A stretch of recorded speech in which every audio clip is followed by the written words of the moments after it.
Bienvenue à tous. Welcome to Reporters here on France 24. I'm Mark Owen. In this edition, the real story behind Russia's influence in eastern Ukraine. Our team has been deep into the parts of the Donbass region held by the separatists to see and hear how Moscow is effectively bankrolling the whole revolution, from the fighters' arms to the materials used to rebuild homes. Everything has a Made in Russia stamp.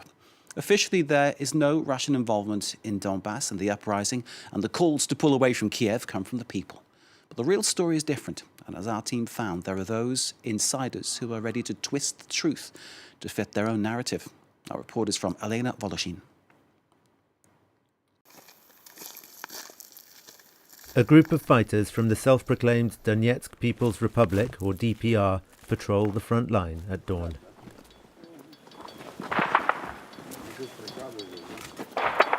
Видите, это снайпера бьют. Here, despite the ceasefire, there are battles almost every night. And as always, the DPR side blames the Ukrainians. Работали минометы, работали РПГ, пулеметы, стрелковая, работала САУ. Все тяжело работало. У нас всего достаточно, да, и боеприпасов, и вооружения, чтобы достойно отразить все попытки проникновения на нашу территорию. And is that thanks to Russian help? А кто должен помогать? Нет, нам не помогает. Каждый раз после очередной атаки украинских вооруженных сил у нас боеприпасов и вооружения добавляется до роты. Трофеи. У нас очень много трофеев. Yet these men can't explain how exactly they pick up the Ukrainians' weapons, since this is mainly an artillery war. Direct contact between the sides is rare. But since Russia denies providing any military support to the separatists, they stick to the official line. And to help push that line, the DPR has its very own news agency, Doni, whose reporters are apparently not afraid to resort to a bit of fakery from time to time. We overheard this conversation between a Doni journalist and a DPR commander. Чего сделаем так? Ну, такое, что типа украинская сторона нарушает перемирие. Да, я их одену в украинскую форму, там никто не понес, трофеев много. Ну все, мне как бы начальство сказал, они как бы там думают, как это. Despite the elaborate communications effort, there is much that can't be hidden. All over Donetsk, you see these Russian-produced Ural trucks with Russian army number plates. There are also numerous armoured personnel carriers. The DPR has organised its ragtag forces into an army of sorts.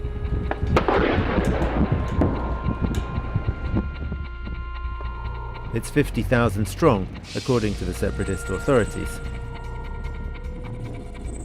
And all are equipped, trained and paid.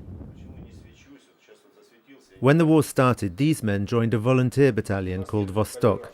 Since it was disbanded and integrated into the main DPR military, they've been getting paid the equivalent of €270 a month. That's 4 times more than the average civilian earns in Donetsk. В 2014 году я не знал, что будет дальше. Мы считали, что мы все умрем за свое дело. Сейчас уже есть какая-то надежда, что мы уже не одни.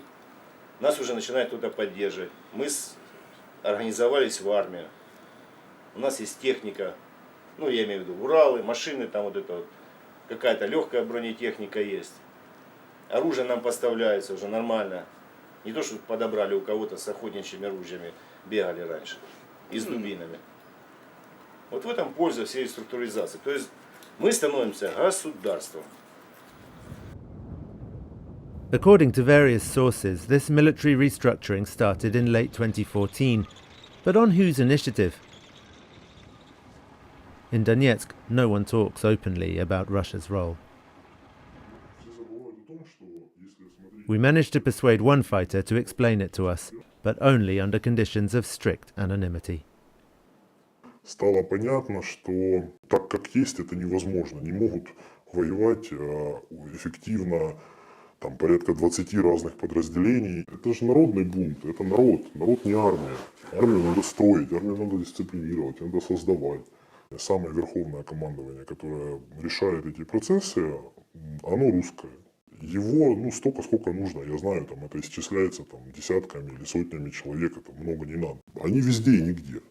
Стандартная практика. Все знают, все молчат. And apparently, Russian help extends well beyond military matters. Прямо по курсу метро и аэропорт. А закопали уже, все проложили полностью водопровод. Так, что у нас, какой номер дома? Нам надо 65. Ой, простите, Александр Иванович. Здравствуйте. Здравствуйте. Ну что, заводите нас, показывайте.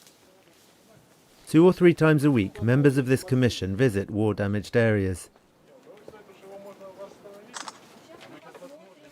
Their task is to draw up precise lists of the materials that people need to rebuild their homes. Ну давайте, замеряйте, пожалуйста, окошки, все окна запишем, все двери запишем, а потом уже начнем наружные стены, кровлю, перекрытие. It takes the industrious team of experts around 20 minutes to assess the damage to this house, ravaged by a shell that landed in the garden 2 years ago. They then report to the owner and say they will provide everything he needs to fix it up. Вот у вас в доме мы вам посчитали полностью все новые радиаторы, полностью все новые трубы на отопление. 100% перекрытия, 100% крышу вам новую, все новые межкомнатные двери, 3 входные двери, все новые окна. Оштукатуривание полностью всех ваших стен, но потолки у вас будут новые, дерево.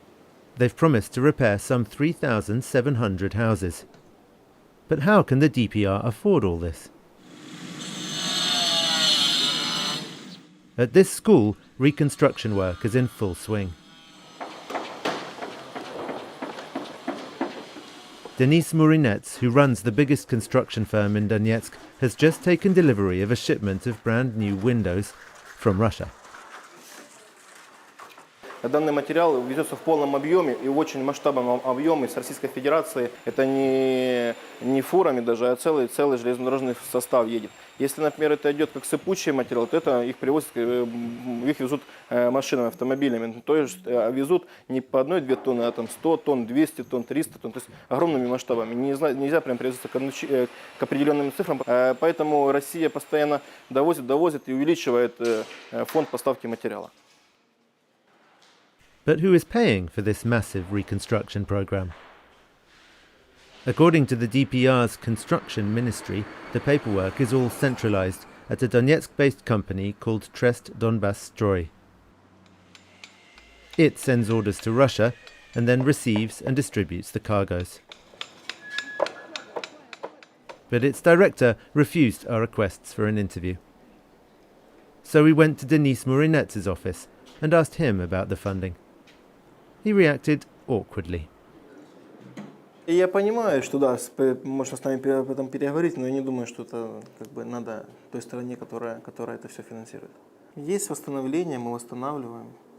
Есть волонтеры, которые ее оплачивают. Это восстановление все. Money is a taboo topic in the DPR. In late 2014, the separatist authorities created what they call the Central Republican Bank. It now has the territory's only working cash machines. But since Russia has stopped short of officially recognizing the breakaway state as independent, it can't transfer money to Russian banks. That's a big headache for the many companies seeking to pay for imports from Russia. So, an elaborate scheme has been worked out, enlisting the help of another separatist state, one Moscow has recognized, South Ossetia. Money is transferred from Donetsk to the breakaway Georgian territory and then on from there to Russia. That system is official and in Russia's eyes legal, but it's bureaucratically complicated. There is a much simpler way, as the boss of one of the biggest markets in Donetsk, Viktor Stepanov, explains.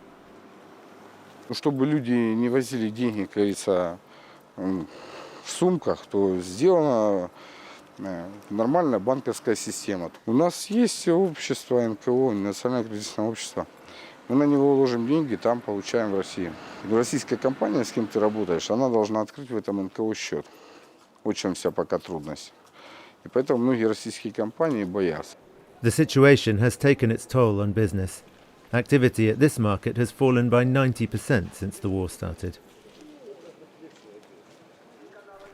But Viktor Stepanov has another, even greater worry: nationalization. The DPR authorities have passed a law saying all these markets should become state property. They've promised compensation, but Stepanov says the whole process is illegal. Это полностью, будем так считать, что рейдерский захват. На все рынки захваты происходят путем, приезжают вооруженные люди, забирают, выставляют администрацию за дверь и до свидания. А дальше уже люди, как говорится, бьются по судам, но бессмысленно. Viktor knows his straight talking could get him into trouble. He sent his family to live abroad. The DPR is nevertheless trying to improve its image. We're invited to the Supreme Council to sit in on a meeting of the subcommission that supervises the nationalization process. The meeting gathers various members of the separatist parliament, including some in military uniform. Andrei, the head of the press service, tells us about how this new political class is being formed and reveals another aspect of Russian assistance. Регулярно присутствуют наши гости, наши братья-россияне, которые так или иначе дают определенные рекомендации, либо советы, либо другие формы поддержки. And do you need that? Ну, естественно.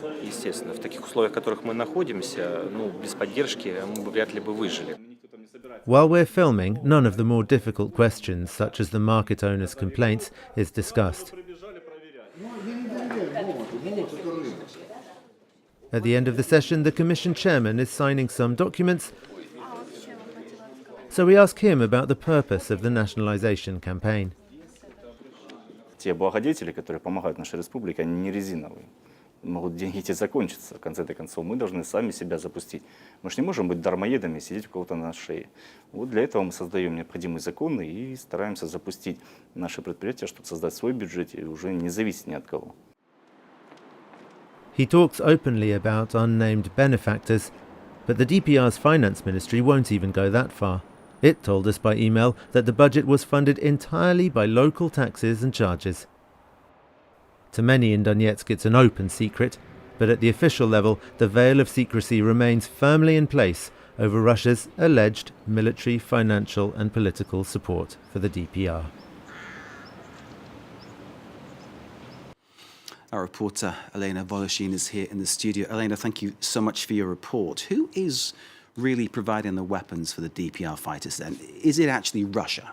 Yes, obviously it is, and the official Russian version which you heard in the report is that it's trophies from Ukraine which serve the separatists to make this war. Have us believe that the fighters are running away, leaving their weapons, and then the DPR are taking them. That's what they'd like us to believe. Yes, that's the official version, and indeed there have been huge battles for cities, to take over cities such as Ilovaisk or Debaltsevo, and by the way, these battles were backed by regular Russian troops, but that's not the point.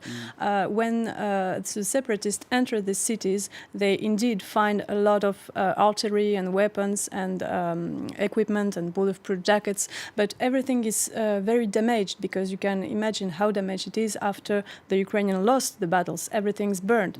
For instance, we know that in Donetsk there was this factory where they repaired tanks, but what they can save here is clearly not enough compared to the needs that the DPR have. Although we saw from the beginning of the conflict that the DPR fighters always had enough artillery, weapons, etc. to make this war. So obviously, yes, Russia is providing the weapons. Otherwise, it wouldn't be just physically possible for them to make the war. And anybody would tell it to you as soon as you switch off your camera, but nobody's willing to say it loud as long as Russia keeps on denying it. We saw in your report as well, there is a propaganda war, a twisting of the truth, and a willingness to do that. Someone saying we will dress up our soldiers to look like Ukrainians. This whole propaganda issue, how big a role is that playing?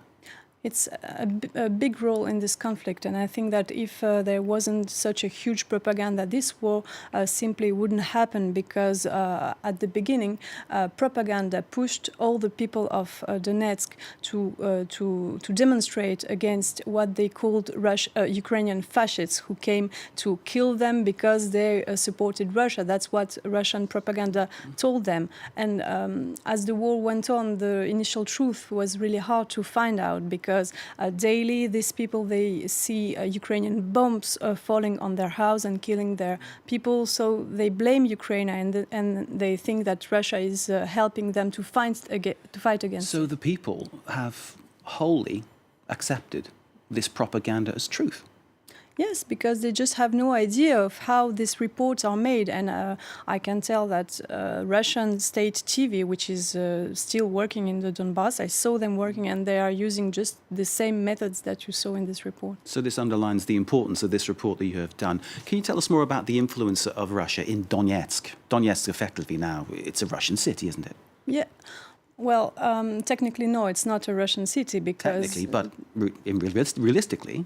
It's a city which is administrated by Russia. Economically, administratively, and politically, everything's ruled by Russia, and otherwise they wouldn't just have funds to run, because what they can collect in terms of taxes from the companies which still are working, it's clearly not enough. So all the finances come from Russia. We can't tell the amounts because it's completely secret, but you can see that, for instance, the salaries of the civil servants are now being paid, so it's a good indicator to know that they have the means to function. Elena, thank you very much for that insight, and thank you once again for your report, which, of course, you can see again via france24.com. This is Reporters on France 24. Stay with us.